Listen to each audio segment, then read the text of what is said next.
a man of light, in a land called Uz. Far beyond the desert and the shimmering heat lived a man named Job. He was known everywhere, not because he ruled a kingdom, not because he held a sword, but because his heart shined brighter than gold. Job was gentle, Job was wise, Job walked with God.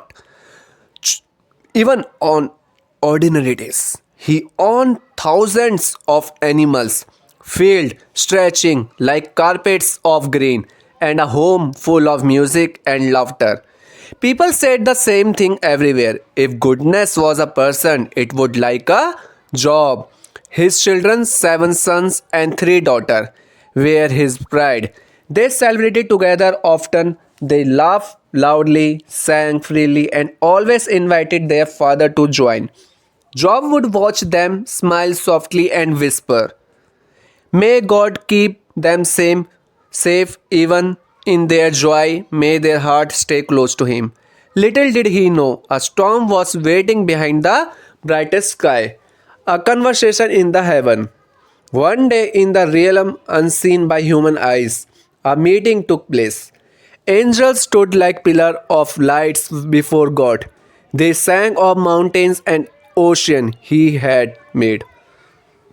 But then came the accuser, a shadow without shape. God asked him, "Have you noticed my servant Job? No one on earth is like him, faithful, strong, upright." The accuser's voice curled like smoke. "Of course, he trusts you. His life is full, his barns overflow. Take away his blessings, then we will see his true heart." God's reply was calm, steady as a sunrise. "Very well, everything he has, I allow you to test, but do not lay a finger on him." And the heavens went silent. The test of fate had begun. The fall of everything. That morning, Job walked with peace. He stepped outside to see camels grazing, servants calling out greetings, and his children preparing for a feast. But before the sun reached its highest, a servant ran to him. "Master, raiders attacked the field. They stole every fox and donkey. The worker, they are gone." Job covered his mouth but said nothing. Another servant came, dust on his face. A lightning storm. It struck the sheep, all of them. A third servant arrived trembling. "Child in bandits stole your camels, killed the guards." And then the fourth servant, his voice broke. "Your children, they were feasting. A great wind struck the house. The walls collapsed. None survived." Job fell to the ground, not in anger, not in rage, but in grief. So deep the earth seemed to ache with him. He tore his robe, shaved his head, and whispered through tears, "I came with nothing, I'll return with nothing. The Lord gave, the Lord has taken, blessed be his name." Even in heartbreak, Job did not turn against God. The second test, the heavens watch in awe, the accuser returned angry and restless. "Job still worships you," God said. The accuser hissed, "Skin for skin, touch his body, then he will turn from you." God replied, "You may strike his health, but you may not take his life." Down on earth, Job woke covered in boils, painful, burning sores from head to foot. He scraped his skin with broken pottery. He sat on ashes, weak and trembling. His wife, overwhelmed with grief, cried out, "Are you still holding on to your faith? Curse God and end this suffering." Job's voice cracked, but he answered gently, "Shall we accept only good and not hardship?" He would not curse God, not even now. 3 friends, 7 days of silence. Hearing of his suffering, 3 old friends came: Eliphaz, the wise thinker; Bildad, the strict follower of tradition; Zophar, the quick-tongued speaker. When they saw Job, they did not recognize him. They cried loud, They told their ropes. They sat with him on the ground. 7 days, 7 nights, no one spoke. Only the wind moved. The long conversation at last. Job spoke. His voice was low, trembling. Why was I even born? Darkness feel closer than light. His friends believe suffering come only to the guilty. So they argue, Eliphaz. God does not punish without reason. Search your heart, confess your sins. Job, I have done nothing to deserve this. My suffering is not because of hidden evil. Bildad, God is fair. If your children die, they must have sinned. Job cried out. You speak without knowledge. My heart is crushed. Zophar. Job, you talk too much. God is punishing you less than you deserve. Job, look up, tears burning his eyes. If only I could speak to God directly. If only he would answer me. Their word wounded more than his sickness. The young witness, a young man, Elihu, silent until now, spoke with passion. Spoke with passion. Job, you are not weak.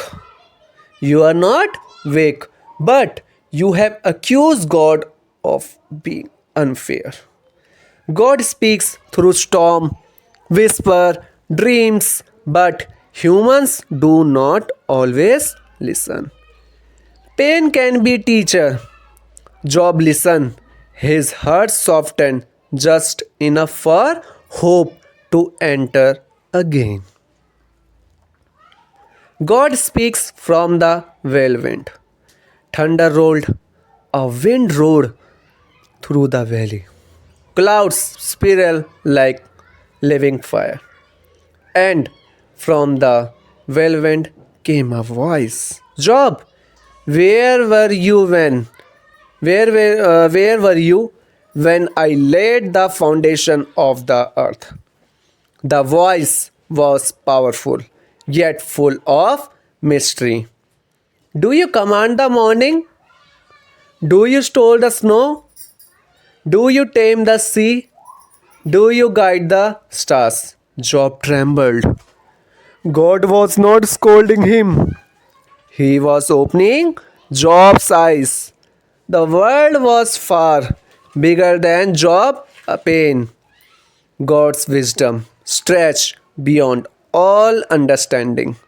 Job fell to his knees. I spoke of things too wonderful for me.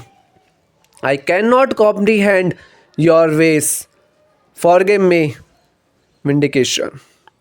God turns to Job 3 friends. You did not speak rightly about me. Job will pray for you and I will forgive. Job pray not for himself but for the friends who had misunderstood him. And then light returned, health returned, blessing returned. God restored Job fortunes twice over.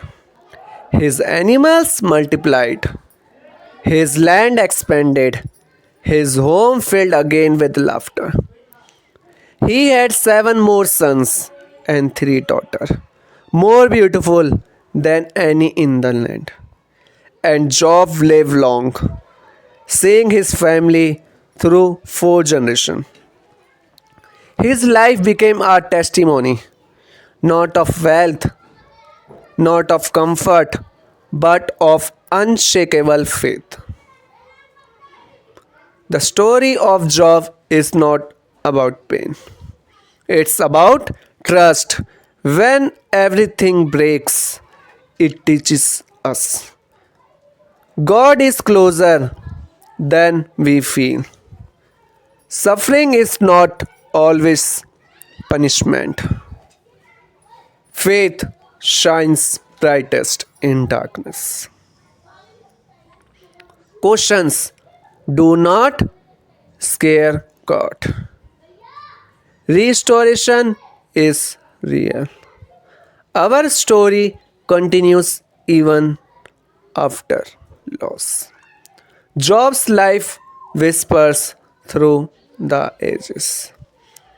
Even when we don't understand, God never stop holding us. Thank you. I hope you like this video. And don't forget to like, share and subscribe.